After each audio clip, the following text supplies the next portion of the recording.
So students, welcome है आपका इस नेक्स्ट वीडियो के अंदर। यहाँ पर मैं आपको application number 4 it means equivalent weight पढ़ाने जा रही हूँ। तो अभी तक मैंने इससे पहले आपको 3 एप्लीकेशन के बारे में बता दिया था। एप्लीकेशन 1 में हमने पढ़ा था कि ऑक्सीडेशन नंबर की फर्स्ट एप्लीकेशन क्या होती है, to find the acidic strength. Second application में पढ़ा था हमने to find the molecular formula. And third application में पढ़ा था रिड्यूसिंग एजेंट और ऑक्सीडाइजिंग एजेंट के बारे में। तो फोर्थ इसकी एप्लीकेशन बहुत इंपॉर्टेंट है, जिसको हम लोग बोलते हैं टू फाइंड इक्विवेलेंट वेट। सो देरी ना करते हुए अपनी वीडियो को स्टार्ट करते हैं। Let's start our topic. So today our topic is equivalent weight. First of all, what is equivalent weight? The weight of an element which reacts or displaces from a compound 1 gram hydrogen, 8 gram oxygen and 35.5 gram chlorine is called equivalent of that element. कोई भी element अगर आपका है, अगर वो 1 gram hydrogen को displace कर देता है या 8 ग्राम ऑक्सीजन को डिस्प्लेस कर देता है या 35.35 ग्राम ऑफ क्लोरीन को डिस्प्लेस कर देता है, तो उस एलिमेंट का जो वेट होता है वो क्या होता है, इक्विवेलेंट वेट होता है। ये तो थी आपकी एकदम थ्योरेटिकल डेफिनेशन। आइए इसके एग्जांपल्स को देखते हैं। जैसे कि मेरे पास फर्स्ट एग्जांपल है क्या, magnesium react with oxygen to form the magnesium dioxide, magnesium oxide. यहाँ पर हमने रिएक्शन को क्या कर लिया, बैलेंस कर लिया। 2Mg plus O2 gives 2MgO। अगर मैं इसका मैग्नीशियम का मास निकालूं, एक मैग्नीशियम का मास 24 होता है, 2 का कितना होगा 48 ग्राम, एक ऑक्सीजन का कितना होता है 16, 2 का कितना होगा 32। तो ये बात आती है कि अगर ये 8 ग्राम ऑक्सीजन को डिस्प्लेस करता है, अगर कोई भी एलिमेंट 8 ग्राम ऑक्सीजन को डिस्प्लेस करता है तो इसका मास कितना होगा। तो आप इसको क्या कर देंगे, 48 को 4 से डिवाइड कर देंगे तो कितना आ जाएगा, यहाँ पर 12 ग्राम आपका क्या आ जाएगा, मास आ जाएगा किसका, मैग्नीशियम का। किसका मास आ जाएगा, मैग्नीशियम का। तो ये क्या आ गया, इसका इक्विवेलेंट वेट आ गया, किसका, मैग्नीशियम का। नेक्स्ट आता है हमारा एल्यूमिनियम का। Aluminium reacts with chlorine to form the AlCl3। It means एक क्लोरीन का मास कितना होता है 35.5 ग्राम, 2 का कितना होगा 71, और यहाँ पर इसका स्टोइचियोमेट्रिक कोएफिशिएंट कितना है 3, यानी 71 मल्टीप्लाई में 3। ठीक है, तो ये आपका कितना होगा 211। कितना होगा 211। तो एक में कितना करेगा, इतना, और 35.5 में कितना करेगा, 9 ग्राम करेगा। कितना करेगा, 9 ग्राम डिस्प्लेस करेगा। It means that 35.5 gram chlorine displace कर देता है कितने एल्यूमिनियम को, 9 ग्राम एल्यूमिनियम को, और यही क्या आ गया, इसका इक्विवेलेंट वेट आ गया। अगर हम बात करते हैं नेक्स्ट एग्जांपल की, sodium plus H2 gives the NaH। Hydrogen कितना है यहाँ पर, एक हाइड्रोजन का मास 1 ग्राम, 2 का कितना है 2 ग्राम, एक सोडियम का 23 ग्राम, 2 का कितना होगा 46 ग्राम, 1 ग्राम में कितना डिस्प्लेस होगा, ये 23 ग्राम डिस्प्लेस होगा। इट मींस मोलिकुलर इसका इक्विवेलेंट वेट कितना आ गया, 23 ग्राम। बेसिकली स्टूडेंट्स, जनरली जो हमारा मोलिकुलर वेट होता है, अगर हम मोलिकुलर वेट को उसके n फैक्टर से डिवाइड कर देते हैं, n फैक्टर यहाँ पर आपका एसिड के लिए बेसिसिटी हो सकता है, बेस के लिए एसिडिटी हो सकता है, और सोल्ट के लिए टोटल पॉजिटिव चार्ज और टोटल नेगेटिव चार्ज होता है। इट मींस दैट अगर मैं मोलिकुलर वेट को आपके n फैक्टर से डिवाइड कर देती हूँ तो वहां पर हमारा क्या आ जाता है, इक्विवेलेंट वेट निकल कर आ जाता है। तो यहाँ पर क्या आ गया, आपका इक्विवेलेंट वेट का फॉर्मूला आ गया। Equivalent weight is equal to molecular weight divide by में n factor, s factor, x factor या फिर वैलेंसी फैक्टर भी इसको बोल देते हैं। आपने यहाँ पर क्या पढ़ा था, एक मोल कॉन्सेप्ट 1 पढ़ा था। जब आप चैप्टर नंबर 1 को उठाते हैं केमिस्ट्री के, फर्स्ट ही चैप्टर आपका, वहां पे आप मोल कॉन्सेप्ट पढ़ते हैं, जो कि बेसिक आपका एनसीईआरटी में गिवन दिया होता है। इसके बाद आपका एक नेक्स्ट चैप्टर आता है रिडॉक्स रिएक्शन, जो कि मैं आपको पढ़ा रही हूँ। ये आता है आपका मोल कॉन्सेप्ट 2, जहां पर आप इक्विवेलेंट वेट निकालना सीखते हैं। और इसके बाद एक मोल कॉन्सेप्ट 3 भी होता है, जिसके बारे में आप पढ़ते हैं टाइट्रेशन के अंदर, जो कि आपका प्रैक्टिकल केमिस्ट्री के अंदर काम आता है, केमिस्ट्री के प्रैक्टिकल के अंदर आता है। तो ये मोल कॉन्सेप्ट 2 है, और यहाँ पर आपको ये पता चल गया होगा कि ये इक्विवेलेंट वेट हम निकालते हैं। वहां पर हम लोग मोलैरिटी के बारे में बात करते हैं, मोल कॉन्सेप्ट के बारे में बात करते हैं, और यहाँ पर हम लोग इक्विवेलेंट वेट के बारे में बात करते हैं। अगर बात करते हैं, एक मैं छोटी सी जानकारी आपको वैसे ही बता देती हूँ। अगर हम बात करें मोल कॉन्सेप्ट की, जो मोल कॉन्सेप्ट होता है बेसिकली वो आपको बैलेंसिंग रिएक्शन के ऊपर आपका क्या लगता है, मोल कॉन्सेप्ट लगता है। मोल कॉन्सेप्ट बैलेंसिंग के ऊपर लगता है, तो इसीलिए आपका ग्राम इक्विवेलेंट का कॉन्सेप्ट आया। यहाँ पर आपको रिएक्शन को बैलेंस करने की रिक्वायरमेंट नहीं होती है, बिना बैलेंस करे भी आप लोग ग्राम इक्विवेलेंट वेट निकाल देते हैं, और हर एक रिएक्टिंग स्पीशीज के और प्रोडक्ट के स्पीशीज के जो ग्राम इक्विवेलेंट के आते हैं वो इक्वल आते हैं। तो ये छोटा सा मैंने आपको एडिशनल इंफॉर्मेशन दे दी है कि ग्राम इक्विवेलेंट कैसे है, इसको बाकी हम टाइट्रेशन में कंप्लीट करेंगे। ये तो थी इसकी थ्योरेटिकल डेफिनेशन जो कि आपके एनसीईआरटी बुक में दी होती है, और यहां से हम निकालेंगे इसके क्वेश्चन। इक्विवेलेंट वेट क्या होता है? मॉलिक्यूलर वेट डिवाइड बाय में एन फैक्टर, एक्स फैक्टर या फिर वैलेंसी फैक्टर। यहाँ पर जो आपके एन फैक्टर है वो मैंने आपको 3 केसेस में पढ़ाए हैं। N factor in the case of acid, n factor in the case of base and n factor in the case of salt. तो सबसे पहले ये बात करते हैं एन फैक्टर, हम एसिड के बारे में बात करते हैं। Number of H positive ion furnish in A solution पर मॉलिक्यूल ऑफ द एसिड, मतलब कि आपके एसिड के कितने हाइड्रोजन आयन फर्निश कर रहे हैं पर मॉलिक्यूल। इट मींस दैट आपके हाइड्रोजन आयंस कितने ट्रांसफर हो रहे हैं एक रिएक्शन के अंदर, तो आपको बताना है कि वो क्या होगी, किसी भी एसिड की वो क्या होगी, बेसिसिटी होगी। फॉर एन एग्जांपल मेरे पास क्या है, एक सल्फ्यूरिक एसिड है, यहाँ पर इसने अपने एक हाइड्रोजन आयन को निकाल दिया, तो इसका इक्विवेलेंट वेट हम कैसे निकालेंगे? यहाँ पर एन फैक्टर कितना आ गया आपका? 1 आ गया। क्यों? वैसे तो आपको देखते ही आप पहचान जाते हो H2SO4 के अंदर कितने ट्रांसफरेबल आयन है, आपके 2 H पॉजिटिव है, बट रिएक्शन में कितने दे रखे हैं? तो 1। तो आपको एन फैक्टर कितना मानना है इसका? 1। H2SO4 में यहाँ पर 2 H पॉजिटिव रिलीज हो गए, तो कितना मानोगे? 2। इक्विवेलेंट वेट क्या होता है? मॉलिक्यूलर वेट को अगर आप एन फैक्टर से डिवाइड कर देते हो, इसका मॉलिक्यूलर वेट कितना होता है? 98। 98 डिवाइड बाय में 1, तो इसका इक्विवेलेंट वेट भी कितना होगा? 98। और यहाँ पर इसका इक्विवेलेंट वेट कितना होगा? 98 डिवाइड बाय में 2, तो कितना आ जाएगा आपका? 49। अगर हम बात करते हैं नेक्स्ट हमारे फॉस्फोरिक एसिड की, H3PO4 की, तो आप यहाँ पर देख सकते हैं एक बार इसने क्या रिलीज किया? 1 H पॉजिटिव, दूसरी बार कितने रिलीज करें? 2 H पॉजिटिव, और तीसरी बार कितने रिलीज किए? 3 H। तो हर रिएक्शन के लिए आपका जो एन फैक्टर निकल कर आएगा वो अलग अलग निकल कर आएगा। आप किसी भी एसिड को देखकर ये नहीं बता सकते कि उसमें कितने एन फैक्टर होंगे। इसके लिए 2 कंडीशंस है। अगर रिएक्शन आपको गिवन है तो रिएक्शन में से देखकर आप ट्रांसफरेबल H पॉजिटिव आयन को निकालिए। अगर आपके पास रिएक्शन नहीं है तो उसका टोटल H पॉजिटिव को निकालिए जितने आपके मॉलिक्यूल के अंदर गिवन आपको दे रखी है। जैसे कि यहाँ पर रिएक्शन गिवन है तो हमने रिएक्शन के बेसिस पर निकाल दिए। और इक्विवेलेंट कैसे निकालेंगे? मॉलिक्यूलर मास डिवाइडेड बाय में एन फैक्टर। ठीक है। अगर हम बात करते हैं इसका स्ट्रक्चर को देखकर भी आप यहाँ से निकाल सकते हैं। ये ऑक्सो एसिड्स है, किसके? फास्फोरस के। बेसिकली आपको oxo acid of phosphorus, oxo acid of sulphur and oxo acid of chlorine, ये आपको पता होने चाहिए। इनसे जुड़े हुए आपके जितने भी ये हाइड्रोक्साइड आयन होते हैं, यहीं से आपका क्या रिलीज होता है? H पॉजिटिव आयन रिलीज होता है। और आपको हाइड्रा एसिड्स पता होने चाहिए, लाइक HNO3, HCl, ये चीजें आपको पता होनी चाहिए। H3PO3 में से अगर मान लो मैंने 1 निकाल दिया तो कितना एन फैक्टर आ गया? 1। अगर इसमें से 2 निकाल दिया तो कितना आ गया? 2। अब बात ये आती है कि क्या कभी इसका एन फैक्टर 3 आ सकता है? कभी भी इसका एन फैक्टर 3 नहीं आ सकता स्टूडेंट्स। क्यों? क्योंकि अगर आप इसकी स्ट्रक्चर देखोगे तो एक हाइड्रोजन डायरेक्ट अटैच है किसके साथ? फास्फोरस के साथ।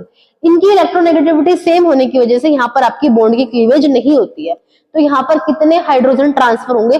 सिर्फ 2 ही हाइड्रोजन ट्रांसफर होंगे। कई बार ये बच्चे गलती कर देते हैं, देखते ही क्वेश्चन पर टिक लगा देते हैं, इसका आंसर 3, बट ऐसा नहीं होगा। मैक्सिमम कितने हो सकते हैं? 2 हो सकते हैं। नेक्स्ट आता है आपका H3PO2। H3PO2 के बारे में अगर आप इसके स्ट्रक्चर को देखेंगे, इसमें आयनाइजेबल आयंस कितने हैं? सिर्फ 1 है। दोनों के दोनों हाइड्रोजन किससे अटैच है? आपके फास्फोरस से अटैच है, तो ये आपके ट्रांसफर नहीं होंगे। होपफुली आपको चीजें क्लियर हुई होंगी। आइए कुछ चलते हैं इसके इंपॉर्टेंट पॉइंट्स के ऊपर। अगर मैं इसके इंपॉर्टेंट पॉइंट्स की बात करती हूँ तो ये वाला जो पॉइंट है ये बहुत ज्यादा इंपॉर्टेंट है। ये क्या आपका बोरिक एसिड है। बोरिक एसिड का अगर आपसे कई बार ये पूछ लेते हैं कि इसका वैलेंसी फैक्टर बताइए, इसका एन फैक्टर बताइए, इसकी फॉर्मूले में तो आपको 3 हाइड्रोजन दिख रहे हैं, बट बोरिक एसिड का जो आपका हमेशा एन फैक्टर निकल कर आता है वो 1 निकल कर आता है। क्योंकि अगर आप इस बोरिक एसिड की रिएक्शन अगर आप NaOH के साथ करा देते हैं तो ये क्या बन जाता है आपका? इस तरीके से बन सकता है। बीच में आपके पास क्या प्रेजेंट है? बोरॉन प्रेजेंट है। यहाँ पर आपका OH है, यहाँ पर OH है। इसके पास 6 इलेक्ट्रॉन थे, एक इसके पास वैकेंट ऑर्बिटल है। ये क्या करता है? इस NaOH से इस लोन पेयर को क्या कर लेता है? एक्सेप्ट कर लेता है। क्या कर लेता है? एक्सेप्ट कर लेता है। और यहाँ पर किसकी फॉर्मेशन कर देता है? एडप्ट की फॉर्मेशन कर लेता है। किसकी फॉर्मेशन करता है? एडप्ट की फॉर्मेशन करता है, क्योंकि एक OH को अपने पास ले लेता है। तो आपको ये बात हमेशा ध्यान में रखनी है कि बोरिक एसिड का एन फैक्टर 1 होता है, इसका 2 और 3 कभी भी नहीं होता, हमेशा 1 होता है। दूसरी बात आपको क्या रखनी है, बोरिक एसिड कैसा एसिड है, एक वीक एसिड है। दूसरा ये मोनोबेसिक है क्योंकि ये एक ही H पॉजिटिव आयन को क्या करता है, रिलीज करता है, और वो भी खुद का नहीं करता, नॉन प्रोटिक है।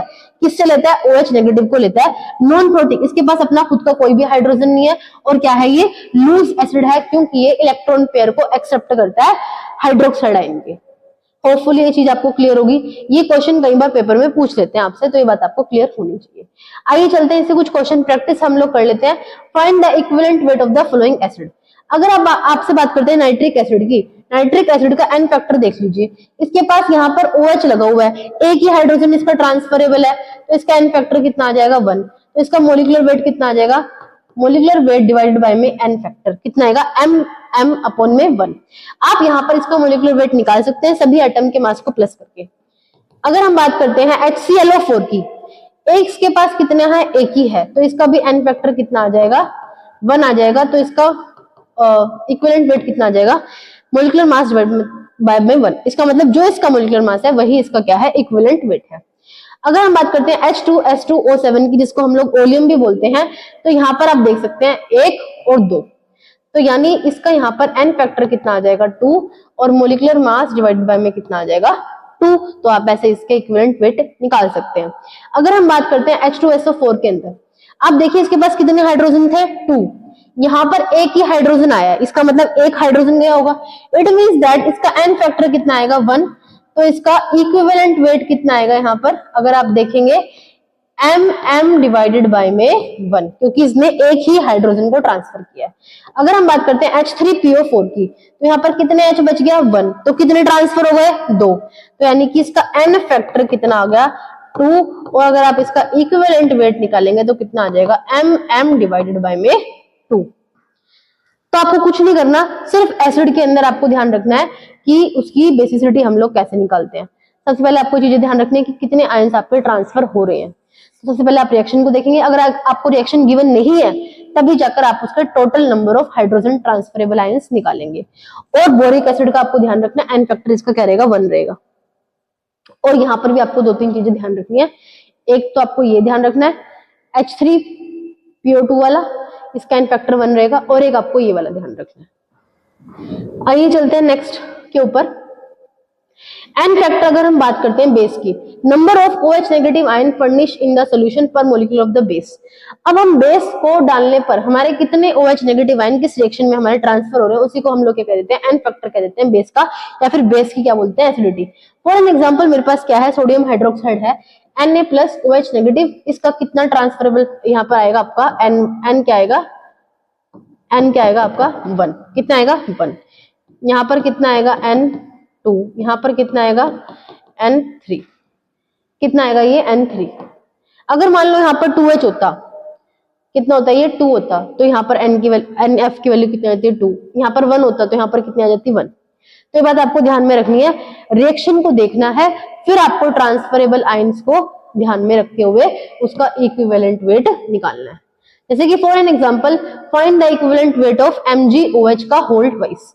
अब देखिए MgOH हमें कुछ नहीं गिवन दे रखी, हमें रिएक्शन गिवन नहीं दे रखी, तो सबसे पहले हम इसके एन फैक्टर को निकालेंगे। कितने OH दे रखे हैं, 2 दे रखे हैं, तो हम यहाँ पर 2 लिख देंगे। और हम क्या करेंगे, यहाँ पर इक्विवेलेंट वेट लिख के इसका मोलिकुलर मास लिख देंगे। मोलिकुलर मास इसका जितना भी आएगा उसको 2 से डिवाइड कर देंगे।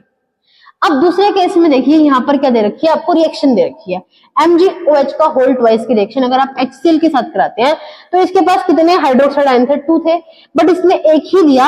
इस बार इसका एन फैक्टर आपका कितना आ गया, 1 आ गया, और इस बार जो इसका इक्विवेलेंट वेट निकल कर आएगा वो कितना निकल कर आएगा, सेम आपके मोलिकुलर वेट के जितना निकल कर आएगा।